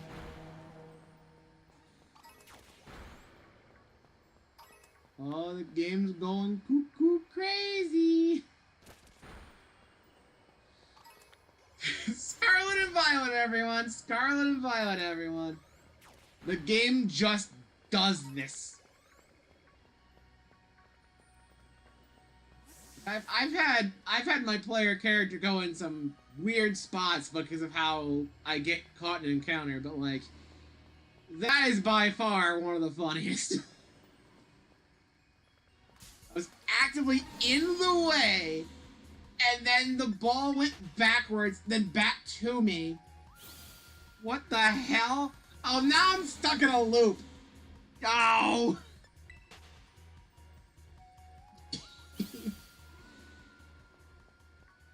What the heck? Let it be known I was not in control of that. Like, that was just circumstance of how I encountered the Dudunsparce. That should not happen. I don't know why it did, besides typical Gen 9 being stupid. Go pet the Dudunsparce. Clear him out, please.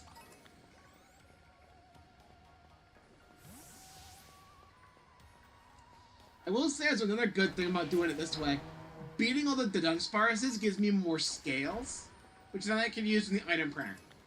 And I can use that to get more, like Apricorn balls and whatnot.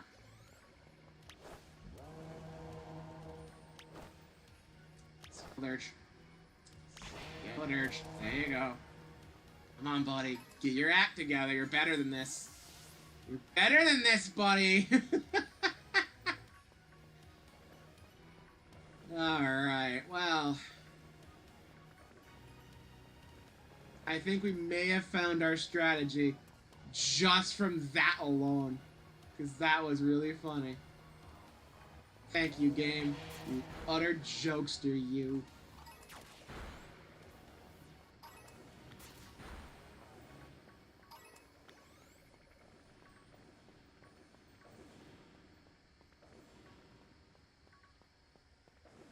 ladies and gentlemen, that is just the perfect summary of Gen 9. Like, what the hell?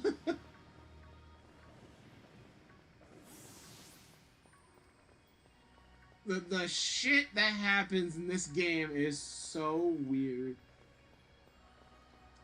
I don't know if that particular glitch is necessarily as weird as something like the Psyduck and Ursaring jump scares we've gotten before. But as for like personal glitches I've encountered, that's up there. That's up there. Like that was something. It was incredibly goofy, and I love it.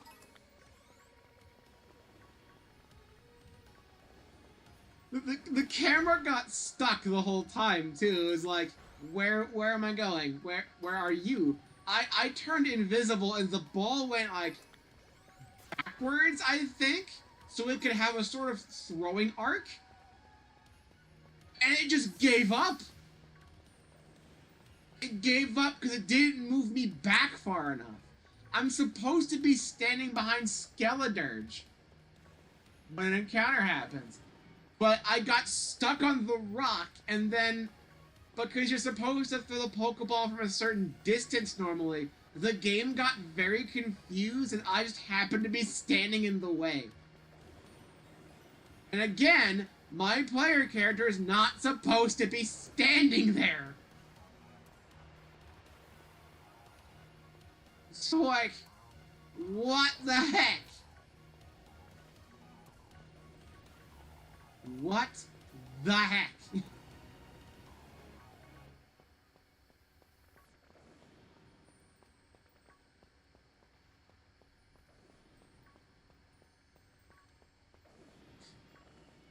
You know what? I might just stop after this sandwich anyway. Like, we're not topping that. We're not topping that, and I could spend the last little chunk of time just trying to discuss what we're doing next. Because my outros take so long anyway, I might as well incorporate it in the stream. You know? So screw it, this might be a 3-sandwich kind of day. I think I'm fine with that. And then we can do new stuff.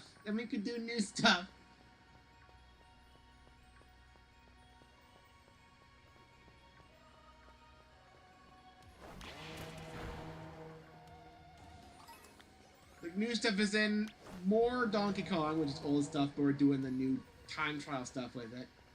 Or new stuff is in going back to Pac-Man World 2 Repack, but there's a post-game. And again, I do want to give the final boss a proper shot again.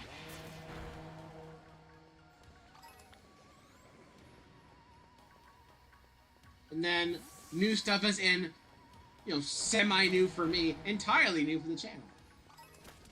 But I do have plans. It's all up to you guys. You're in charge. Because, I made a community poll, and I'll probably close submissions. I don't think you can actually properly close submissions on polls in this. You can't really set a timer on it like you can on stuff like Twitch. Like, this at least persists outside of stream, you know? It's not like you have like a 10-minute time span to pick, you know? So it's better in terms of like community feedback. But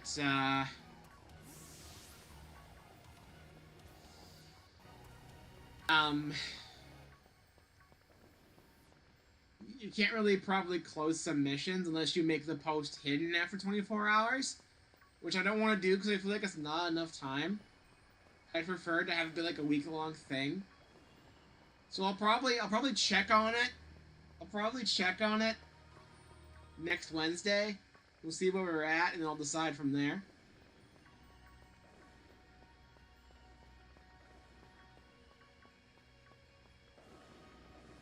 Like, we'll see. We'll see.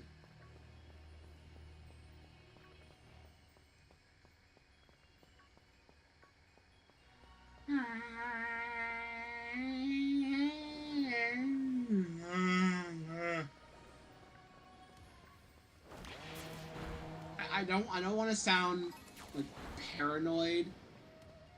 But I'm low-key starting to think the extra spawns are all shiny locked. Because of how many freaking spawns I see, I should realistically be seeing more shinies than 2 per sandwich, right?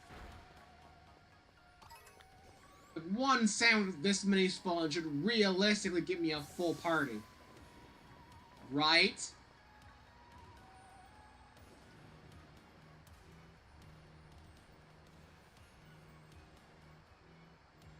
Maybe I'm nuts. I think you're nuts.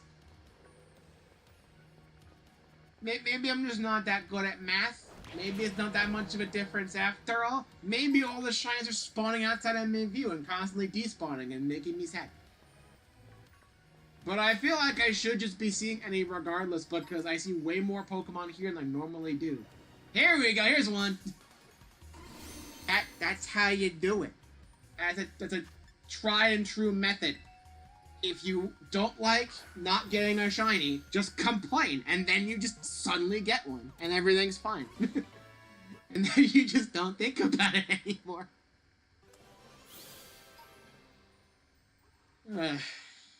You gotta be super grumpy about it, and then it just works out, and it's all fine. So honestly, I should be complaining about my shiny more often, and then I just see it, and then I see it, and then I get happy. And then the curse gets put back again, and then I get mad, and then the curse gets broken. It's a whole loop. It's a whole loop of emotions. I know it's not how it works. It's just funny. It's just funny to think about.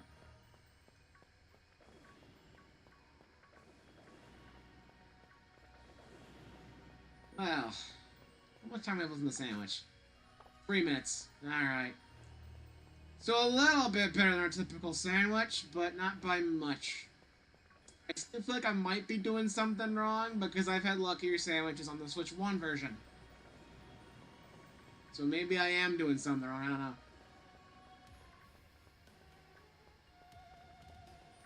Like I said, I'm gonna look into it more, ask for more feedback. And then we'll go from there, I suppose. We'll see. We're not going to be doing this again for quite some time anyway. We're going to be doing other stuff. Because again, Dudunsparce is meant to be sort of like a filler thing. Like, it was some big event or we're just finishing up a game and deciding what to do next. This is the kind of bridging the gap type thing. It's like if we have like a direct stream, the next stream of that week will be a Dudunsparce then. If we just finish a game, unless I start the next game immediately, which doesn't happen too often, then I do Dudunsparce for a week. Like, this is my kind of like this is obviously a filler stream. But not much of note really happens during these. It's meant to be a little buffer for when, you know, we finish stuff up or something else happens.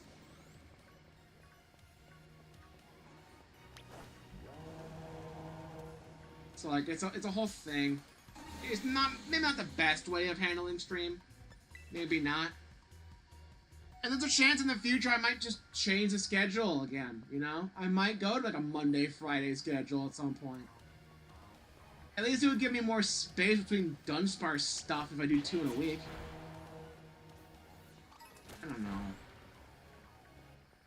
Just something to think about, maybe. I don't know. I'm not expanding this any further than it really needs to. I'm just doing this for fun. Just to kind of... like, maybe build a community is a strong word for it, but like... just being able to share the things I enjoy with people. That's all I really want. I don't need to be some hyper-famous YouTuber making thousands of dollars on every stream or video I do. Like, I at least want to be able to share the stuff I love and get to experience a lot of that with other people, and that's all I not really ask for.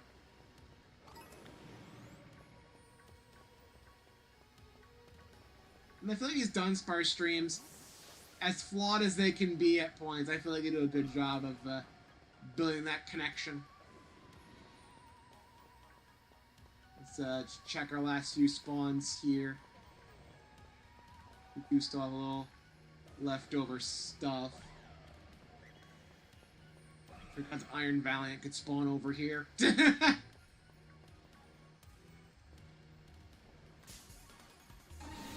one shiny?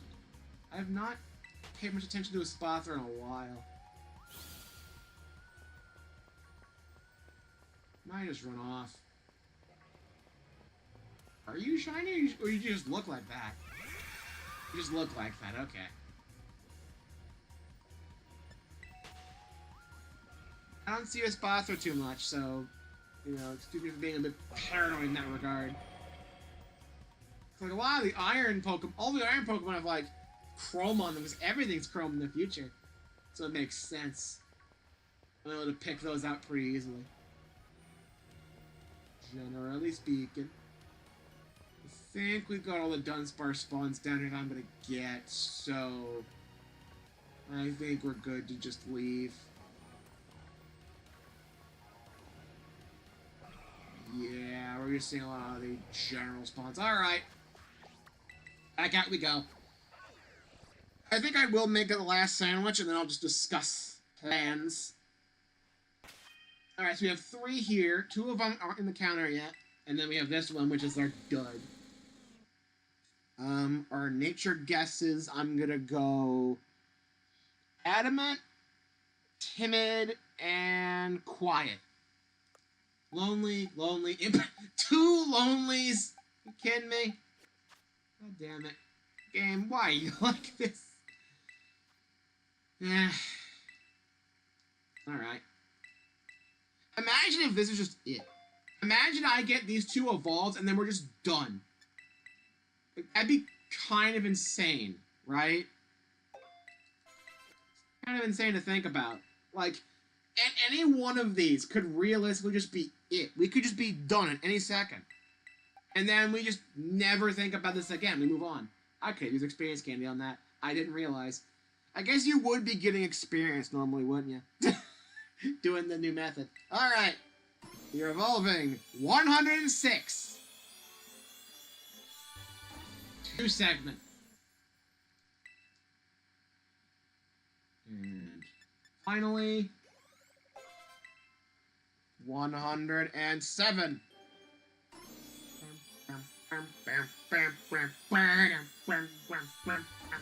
Nope. No such luck today. No such luck. All of them got to be level 61 though, so that's neat. So 9 shinies today. I don't think I'm going to do any more. I do want to take the time before we go to at least do a little bit of research about this. I want to see how close I'm actually realistically getting on this. So let's see here. Shiny Dudunsparce. Violet, best, not best. What's like a term for it? Method? Best method. Ooh, Diddobase.com, that's a new one. As far as Hyper Drill. Yeah, it's saying just here. Power level 3. Oh, shit. So not only can I... Ooh. It has more optimal recipes in here. There's a single fried filet, and a single salty, and I can use my sours in this one. Okay. And if I run out of salties, I could use... any 2 besides sweet and sour, 2 sweet or 2 sour. with 3 tofu, a cucumber, and a pickle. Best way of Shanghai is one of the big area near Research Station 4. So kind of what I was doing, but just focus more on the actual spawn point from where I show up. Okay. That might be how we do it in the future. We just stick around Station 4 and do a loop around there a lot. And go from there. We have more optimal sandwiches, and I can actually just properly use my sour herbas for a while. So let's see, I have all these picks in the way. So for herbas, I can do 5 sandwiches with this. 5. Okay, and then just like mix these. Don't mix these. The sweet or sour.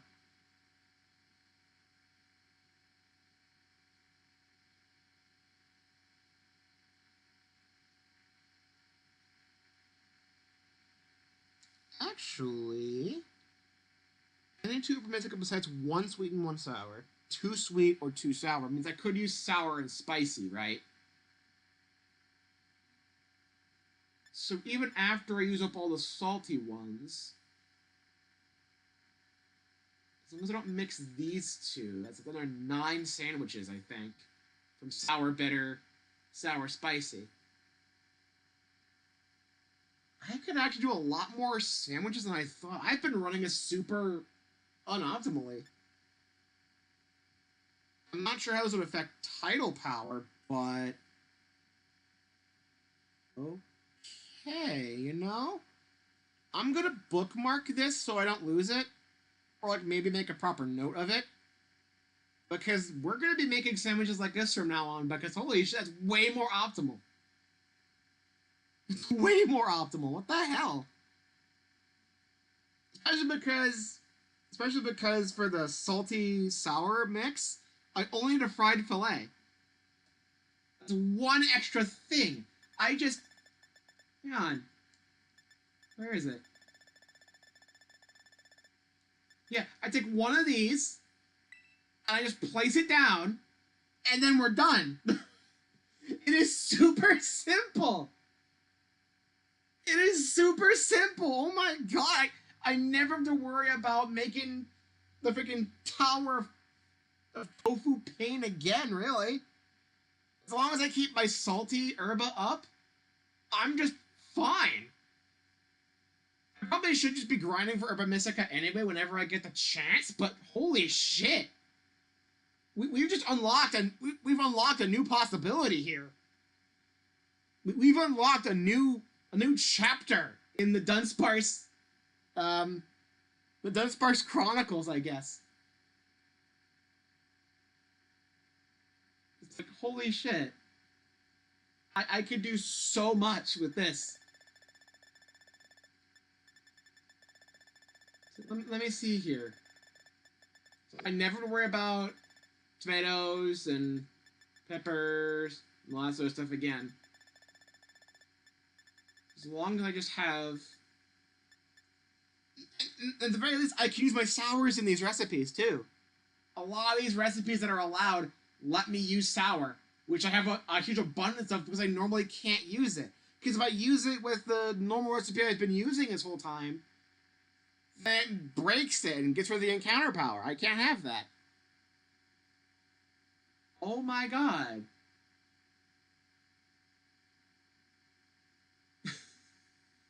This is actually kind of incredible.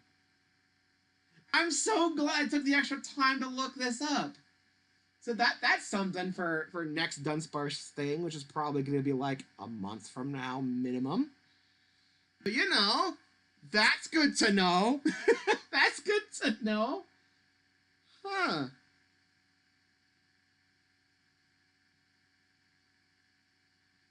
This image, I think they might be using the Switch 1 version. Because the screenshot here is like half the spawns I get with the Switch 2 version. But if they're recommending it for all versions, it should just work, right? There's no reason why it wouldn't. Okay, so I'm gonna mark that. Keep that there. Let's see. Best spots to hunt shiny Dunsparce. We're probably gonna say the same. Research station 4. Yeah, and it's gonna do a bunch of ads and delete all the page because my iPhone is memory. Yes.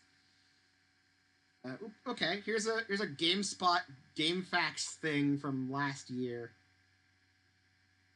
Investments between Switch 1 and Switch 2 for farming a little shit. Use the shiny sandwich and go to the bottom of areas you're running back and forth on the crystal platform. You make it 2 shinies per sandwich. Switch with a ban that previous methods, even though it's a drastic increase in spawns, I'm wasting more time flying out of spawn range. Because the range is just higher. You're taking a run a circle from the entrance of the cameras area down to the bridge to cross over the middle section. Was new on to be 1 shiny per sandwich. Is area 0 still the best way most unlucky? You can always send the save back the old Switch, I guess, but that seems a bit finicky. Every technique done that averages 3 to 4 per sandwich. I make a sandwich at the area 0 fly point. Warp to station 3. Fly with a massive giraffe rig into the cave. Descend on foot. The cave entrance to the middle plaque. Just past research station 4 for 30 minutes. Okay, so kind of what I normally do. Speeds your enemy on the Switch 2 in this hunt. Don't spin around your legendary bike or use the DLC flight upgrade. If you do, most spawns will be behind you. So, stay on foot. Spawns could pop up out of bounds behind cave walls, but will not spawn in or on top of research stations. Try to hug the outer wall of the cave to minimize out of bounds spawns. You'll eventually notice a pattern for bottlenecks. You can get near one to a full stop for a couple seconds. You get 10 to 15 pop right in front of you. Hitbox responding to those parts are bigger than you think. Oh, I know it. It's a very stupid one when trying to run him, spraying right towards you. It's easier to spot the hot pink amongst the sea of gray, light blue, and yellow with the brightness turned all the way down.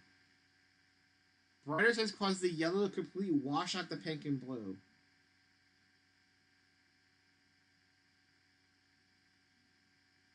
Okay. So mostly kind of what I've been doing with these last little bits. So what about Game Rant?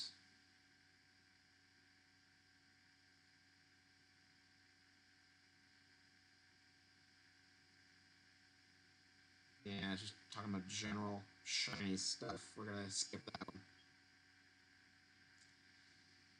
Reddit!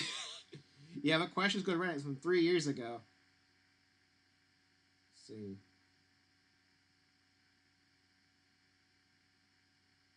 Yeah, it's just them being like, do outbreaks work for Dudunsparce? No, they don't.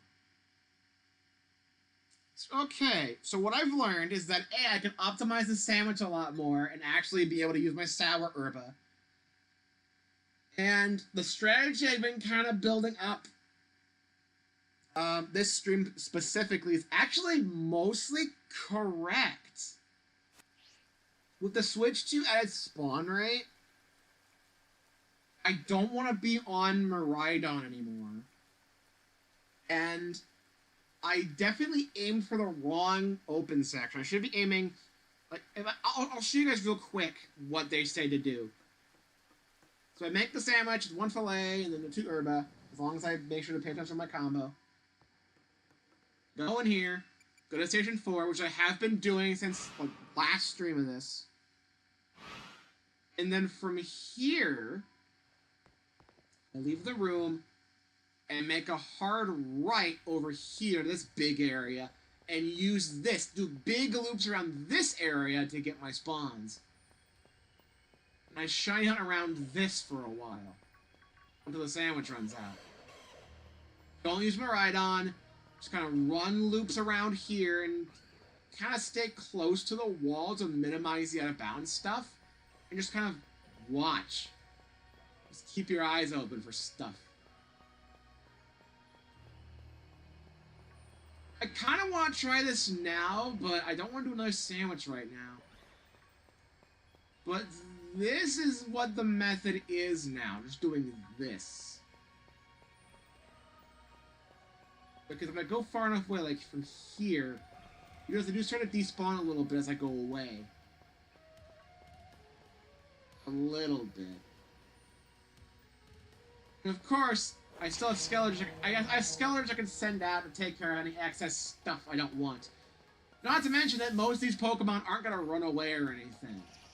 The Dudunsparce will all dig and hide, and they'll despawn that way. So as I run around here, it's going to despawn them naturally. The Dudunsparce I can still take out with Skeleturge and be fine in that regard. So I still have some way of clearing out stuff if they're in the way. But ladies and gentlemen, that is our new method. That's our method for Dudunsparce until we get this thing. And we might be seeing more than 2 or 3 per sandwich if that's the case. And because it's so close, it's not much of a trek, and we can just do it. And that's just it. So yeah, that's going to be it for Dudunsparce for tonight. Overall, for not having the optimal strategy, I think we did pretty well. But the next time we do Dudunsparce, it's going to be even better. We have a freaking amazing method now. We have like probably the best way of doing this now. So like in a month or so, when we do this again, like I'm ready. I'm ready. We're gonna do this. It's gonna be huge. Okay. Well, with that, I'm gonna end stream now. I said this before. Check the community tab. I did a poll there asking what you want to see next. Do you want me to return to Donkey Kong Country Returns? Basically replay the whole game again with the time trial modes, as well as complete the rest of World 9. Or, do you want me to go to Pac-Man World 2 Repack and play the post-game there, as well as me giving another honest shot against the spooky final boss, which, if you may remember, did not go well. Or third, do you want to see something new? I'm not going to guarantee it, but I'm thinking I might play Kirby in the Forgotten Land with the Switch 2 DLC. That might be what we do next. But it depends on what you guys want. You guys are voting on it. So of the time of this stream happening, you have until the next Wednesday, which will be the 27th, to vote. Then after that, we'll see what happens from there. And I'll be ready. Hopefully. Yeah, that's going to be it, though. I'll see you guys next week for whatever you guys decide. And I wanna hope we get through whatever we do fast. Not because I want to rush it or anything, but kind of because I want to give this a proper shot. I just don't want to do another sandwich right now and extend stream any further than it really needs to go. But it's a good thing I checked, because this is cool. So, yeah, I think we're in for a good time. Alright. Well, I'll see you guys next week for something. Again, check that poll. You have until the 27th. See you guys next week. Hang on. A little bit of extra ceremony. Bye-bye. Bye-bye. I didn't do that last time. I should have done that last time. Missed opportunities. Okay. Bye.